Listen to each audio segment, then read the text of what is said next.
So I remember when I first got to my first ministry position, I was totally outside of my element. I was questioning God constantly, like, why have you called me here?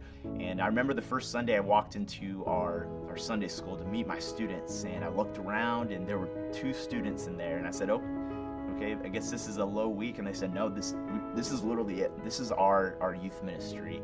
And that was a gut punch moment. My expectation was not what God had planned out. And so that was when God started calling me to be a builder, to create a space, to create a program where students could truly experience God, where they can participate in the actions of God himself. And that came with a lot of trial and tribulation. I remember just thinking, well, this is a temporary position. They had promised me that from the beginning. They said, you're going to be an intern 6 months to a year. And so I always had that in the back of my mind, like, this is very temporary. And so I'd, get the job done. I knew how to do the job, but I wasn't necessarily doing ministry. And I remember right when our new senior minister came in, that's when things started to change. Our church started to change. The Spirit started to breathe into the congregation. And I remember him asking, are you even a member of this church?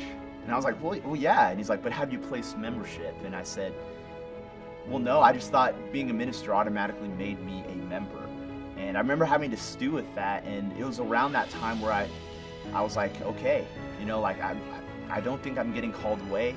Instead, I think this is where truly God has planted me. So if that's it, I'm going to stop looking on the horizon for something else. I'm going to make my roots here. As a result, my wife and I ended up placing membership right away. It's been one of the best decisions that we've ever made as a result. So this is where I am now. I just recently actually transitioned from youth pastor to connections pastor because it pulls a little bit more on the heart that God has given me to create unity in the name of Jesus Christ. And I truly believe that's the same heart that God was pulling on when I was a junior in high school.